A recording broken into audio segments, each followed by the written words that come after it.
the bracket is just the overlap integral, which is this. So just plug in, just put in this psi function into the left and right, in the bra and into the ket. That's the bra, and the right hand part, that's the ket. Okay, so just plug in this value for the bra and the ket, and you'll get this, right? Now again, I put it as homework. It's just calculus from, I don't know, high school, I guess, or maybe first year, fresher year. So you end up getting this cos term, and when you integrate it out, now let's see, when m and n are different, this integral is 0. And I asked you to do that for homework. Okay, homework. Now, when m and n are equal, this term here goes to 0, so this just all becomes 1. And you've now got cos squared m pi x, right? And you integrate that out, you just get a. So then you've got a over a, which is just 1. So this whole thing here is either 0 or 1, depending on m equals n or not. And if it does equal m, this whole thing is 1. If m and n are different, you get 0. Well, that's just the delta function. That's the Kronecker delta function. Okay, so this is just the Kronecker delta function.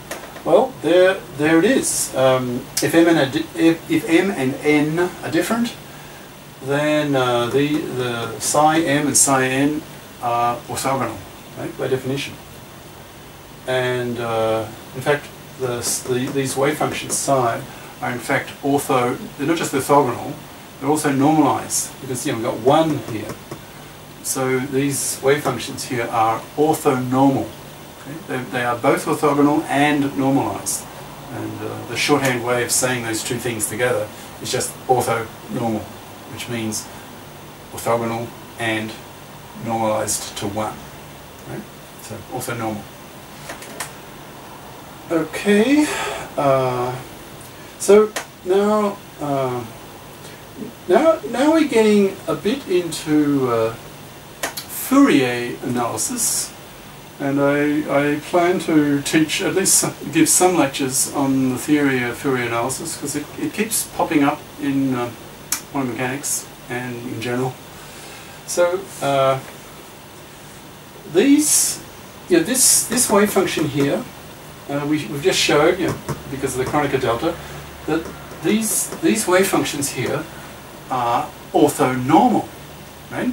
So that means we can use them to construct a general wave function, right? This is just one wave function for a given n, but by superposition we could multiply this wave function by some complex number, say Cn, and then add up many of them, weighted meaning you multiply by a complex number, right?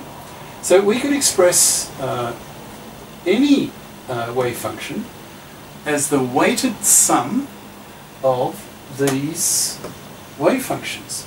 So these wave functions then become a basis, right? I was talking about a basis a bit earlier. And a basis is a set of vectors.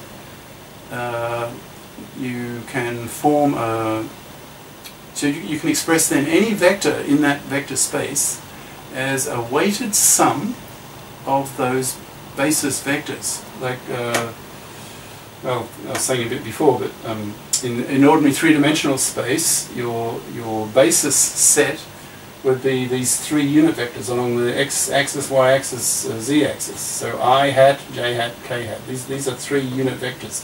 And together they form a basis for any three-dimensional vector.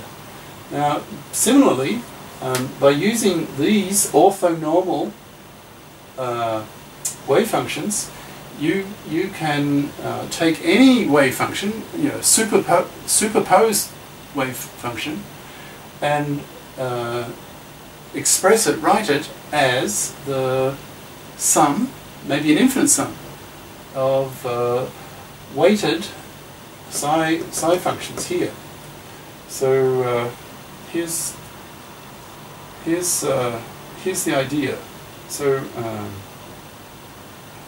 let's say at time t is 0, so this term cancels. So this goes. So say at time 0, then your wave function is just simply 1 over root a cosine blah blah blah. Okay. So here's the idea. If this now is the set of all of them for all n, the set of them, that set is now a basis. That means that you can write any wave function as a weighted sum of those basis vectors, or those basis wave functions, as in this form here. Yeah, here it is here. So,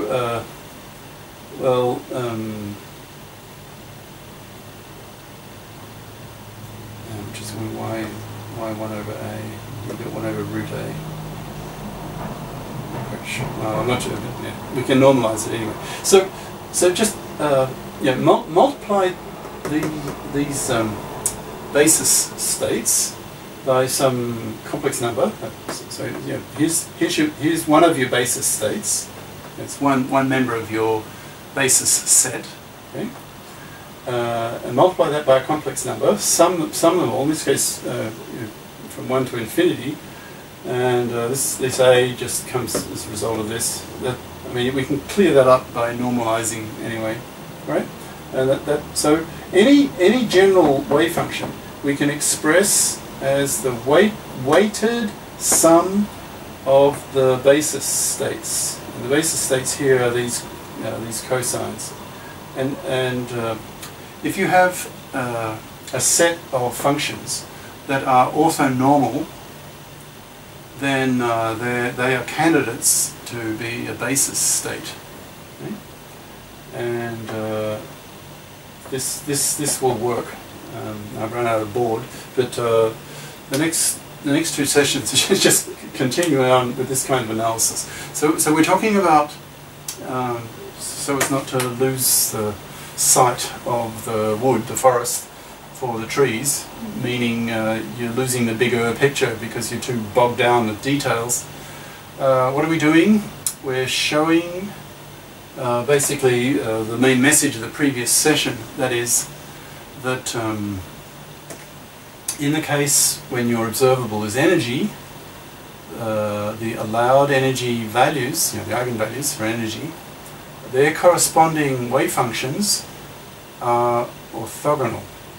And in fact they're orthonormal, and therefore you can express any generalized superposed wave function of a weighted sum of eigenstates, where the Schrödinger equation you solve to find the allowed energies. So there's sort of energy eigenstates, and the allowed energy values, they're the eigenvalues. So now next chapter we'll do something similar for angular momentum. We'll show that angular momentum are quantized, and we'll find these weighted sums of angular momentum eigenstates, angular momentum wave functions. And so that would be a further example of the basic ideas from the previous session about, for each measured allowed value is a corresponding wave function. Those wave functions are orthonormal, and therefore you can use those orthonormal wave functions to create a weighted sum which gives you any wave function of corresponding to that observable, of course. Right, I'll stop there and head on immediately.